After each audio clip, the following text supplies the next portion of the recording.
Hello, friends of YouTube. Welcome back to Mac Truck Bookstop. Mike here.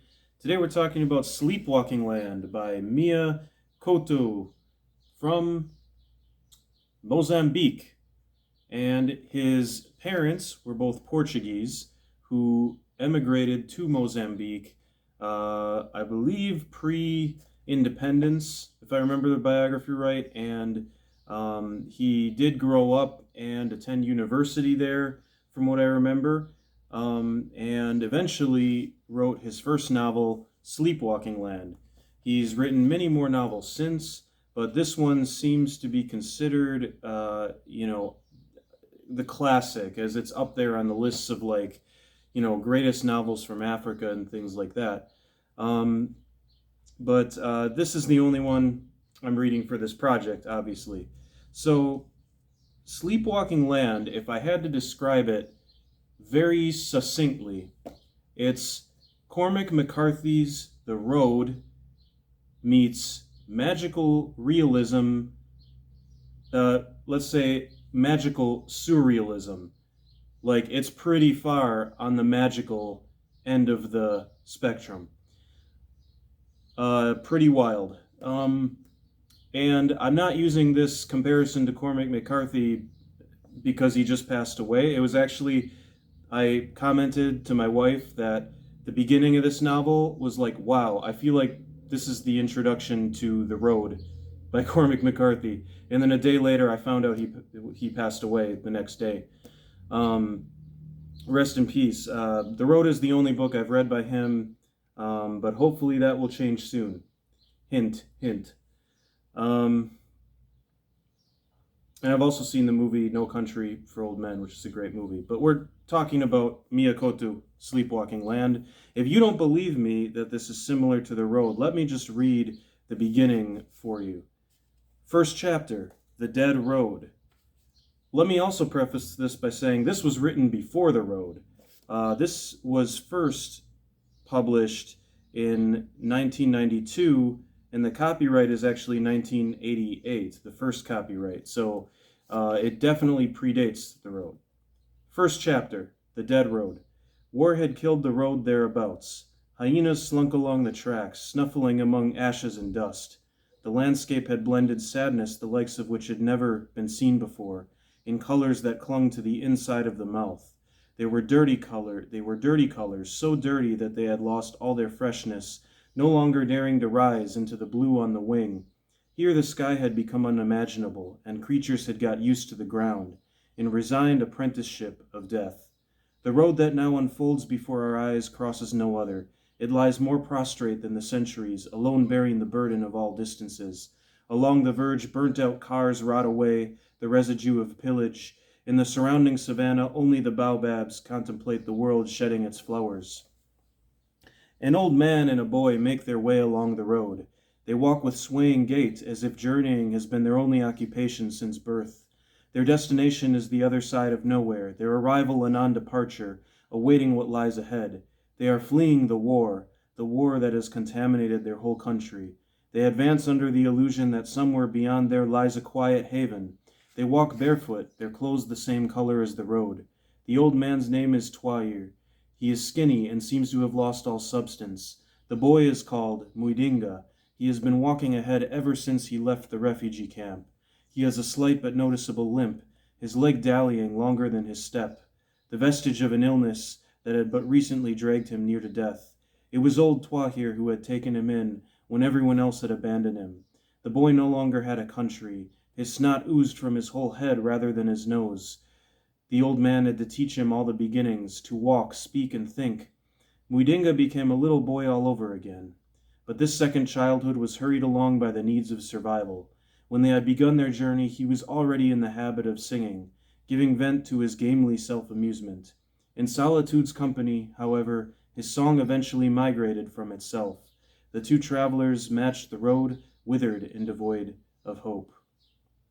And here, Muidinga and Twahir come across an abandoned bus filled with charred corpses. It's a charred bus filled with charred corpses, and Twahir says, leave them.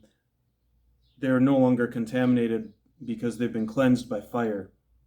I mean, I don't know. I honestly felt like I was reading Cormac McCarthy here. Tell me I'm wrong. Um, this doesn't actually carry through the whole book. It definitely goes its own way at some point, but I was really impressed with that opening and really hooked.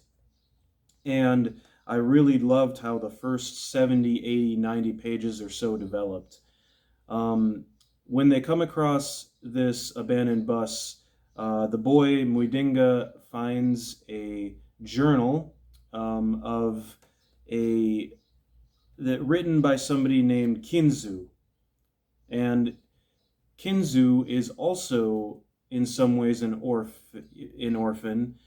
His father dies at the beginning of this journal, and his mother kind of loses her mind, and he's forced to leave home and becomes a bit of a vagabond, kind of like the boy himself. There's a lot of mirrors and parallels between this journal that Windinga is reading from, and so the chapters alternate. The chapters alternate between the story of this boy, Mwindinga, and Twahir, who has taken him, the old man who's taken him under his wing, and the journal of Kinzu. So it's one chapter with Twahir and Mwindinga, one chapter reading from the book of Kinzu.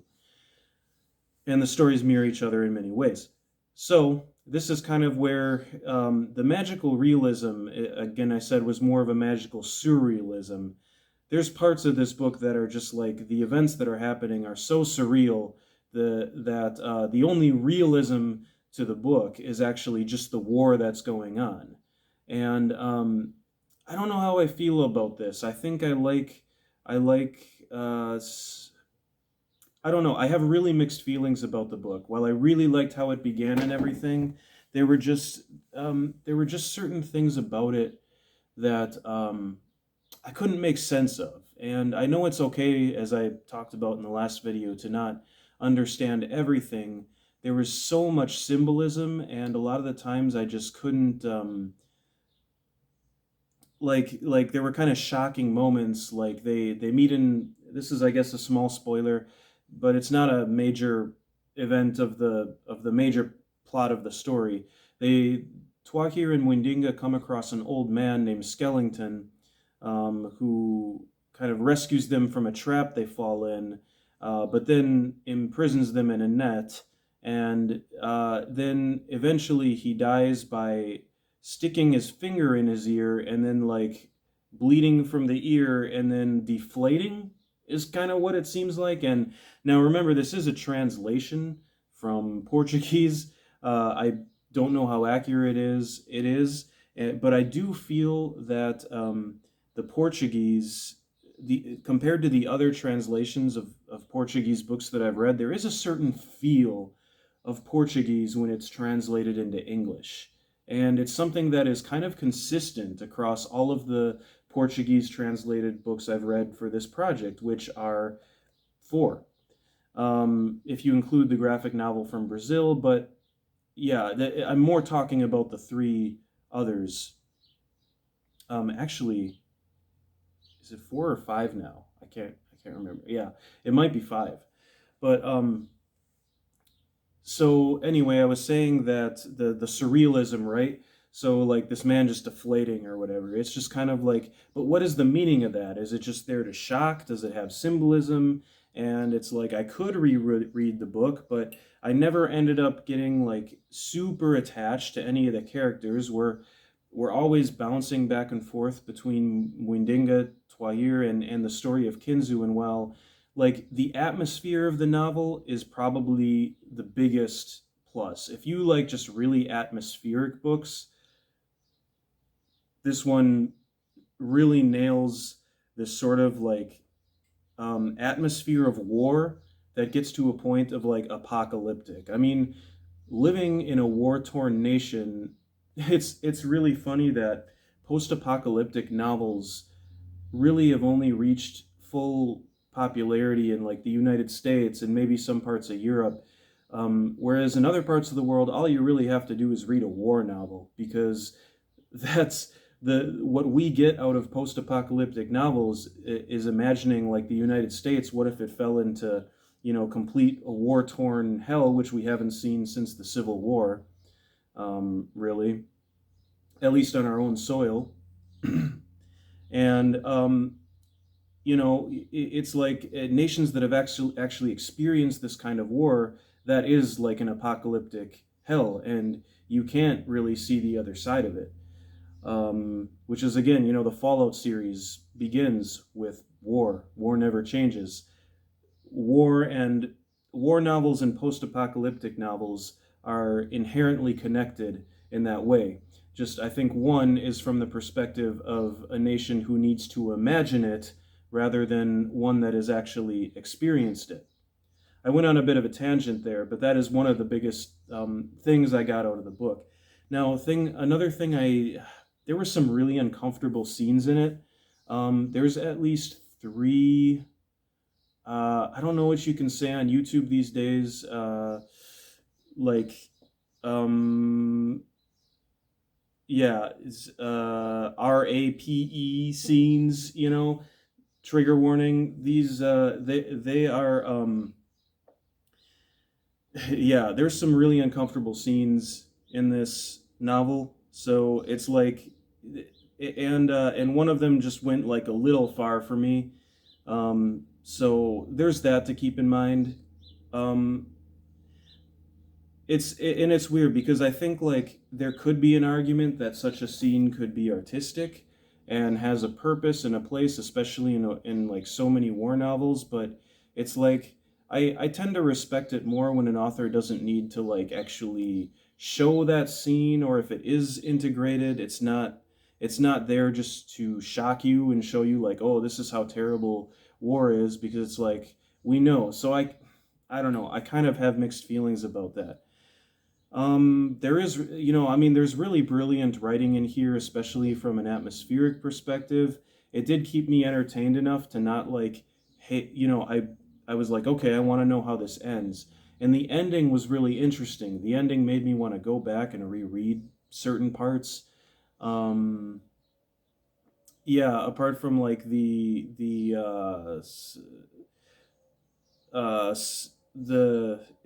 uncomfortable card parts that I just mentioned. Again, I'm only starting over my words so much just because like I don't want to get my video to get flagged or something like that. I always hear people like worried about that.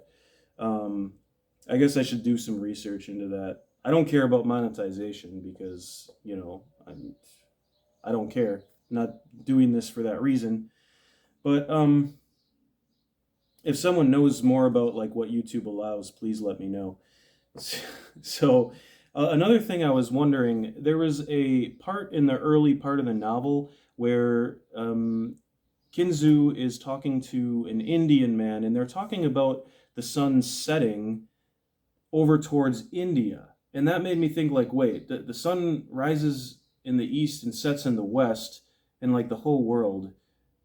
Right? But I mean, I know it's different depending on the angle you're looking at it, but it just made, I honestly sat there for like 20 minutes trying to figure out how from the coast of Mozambique you're seeing the sun set in near an eastern country, or what the purpose of that Indian saying like, oh, it's setting over by India was. Or maybe I just totally misunderstood something there, or maybe I'm just ignorant, and somebody let me know how sun works, because then later in the book it gets it right and says that the sun rises out of the Indian Ocean. Like, yeah, that's the way it should be for sure. But anyway, that's just a small geography thing that is still keeping me up at night. It's just a stupid little detail. I don't downgrade the book for that if it was a mistake, but I don't think it would be a mistake because this is somebody who's lived in Mozambique. So, like, why would it be a mistake? It's probably just me being dumb, because I know like there's parts of Rio that you can see it setting. You can see the sun setting, but in like over the ocean, but it still wouldn't be like to the east. Oh my God, I'm sorry. That is such a digression. Um, so the book, is it worth a read? It's tough.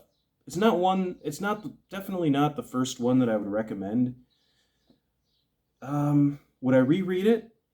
Maybe.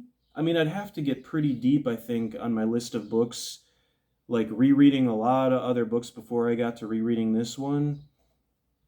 Um, I mean, my guess is if Mozambique is a country that interests you and you're really there is I have a feeling there is a lot of political symbolism for like what the country was going through during the Civil War. But you really have to I don't know. You'd have to research that on your own because I don't know. I just kind of judge the books on the terms of how does it communicate, human universals.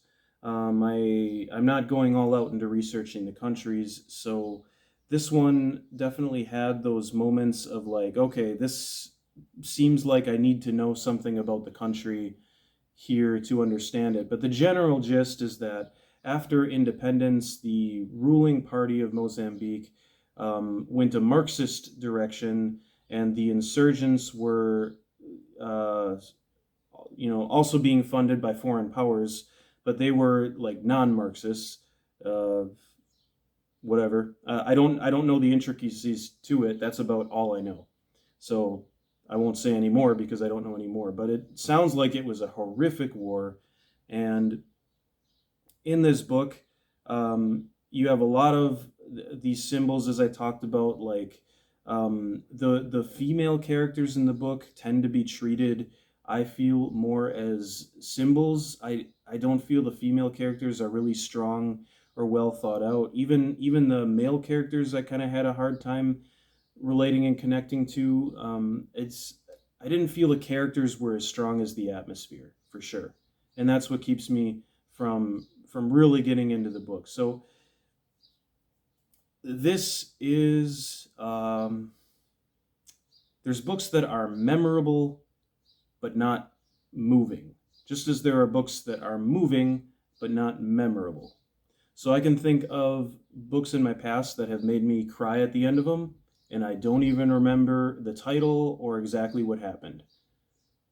Death Be Well, I remember Death, was it Death Be Not Proud or something like that? That's one that for some reason pops in my head is like I can remember the title. I don't remember anything the book was about, and I read it when I was younger, but it made me cry at the end. Uh, this is the opposite. This is like a memorable book because there's lots of shocking moments and powerful imagery that's going to stay in my mind. The landscape shifts as people dream. That's a major motif in the novel. That the landscape is shifting, and people, as our character reads Kinzu's book, when Mwindinga, the boy at the beginning of the story, is reading Kinzu's book, after every chapter, the landscape is shifting. And this connects to something in the mythology of the region, I believe, like the medicine men or the witchcraft, quote unquote, the religion, not witchcraft. That's a horrible term to use to describe people's religion. That's the Catholic upbringing, guys. Sorry.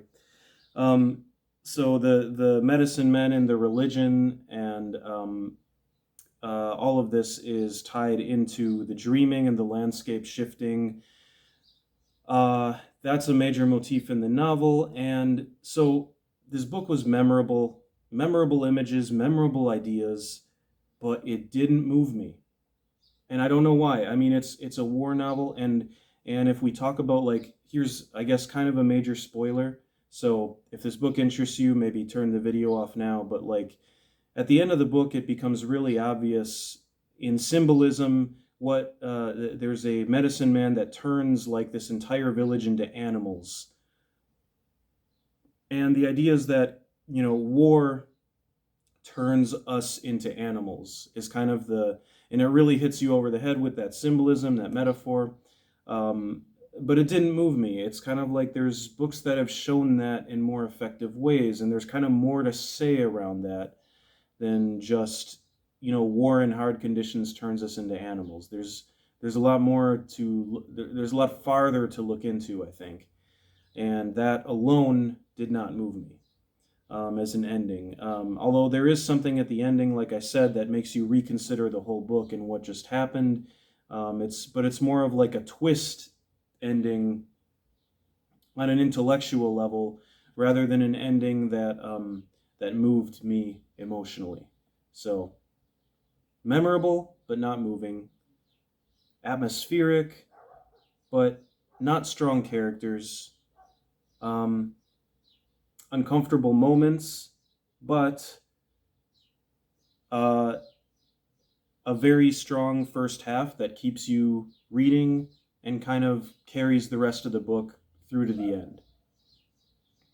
And another reason for that is because Kinzu's story was kind of an odyssey. You know, he was traveling from place to place, and I kind of expected this odyssey to continue, but the second half of the book kind of stalls in one area for both parts of the story. Because Twahir and Mundinga, they're stuck in a bus the entire time, but the landscape changes, the road moves, not their bus, while they read the book and while they dream. And again, this abstract idea of dreaming also connects to other Portuguese literature. Fernando Pessoa is the first one that comes to mind, because you can never tell in Fernando Pessoa's Book of Disquiet whether when he mentions dreaming, he's talking about the physical act of dreaming or the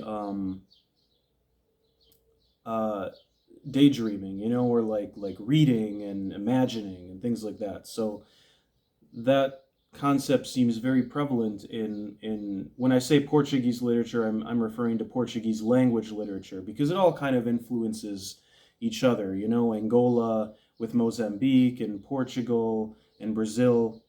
Just because it's in the same language, there's, I think, a stronger influence, circle of influence going on there that I'm kind of starting to pick up on. And I don't know if the reason that the translation of these books all kind of feels similar is because of the language itself, the Portuguese language itself, or just because there is a similar kind of writing style that is shared in common between the Portuguese language writers that I've been reading for this project. So that is Sleepwalking Land by Mia Couto, and hope you enjoyed the review. Please like and subscribe if you enjoyed the video, and thank you if you already have, and we'll see you next time. Have a great day, night, wherever you are. Goodbye.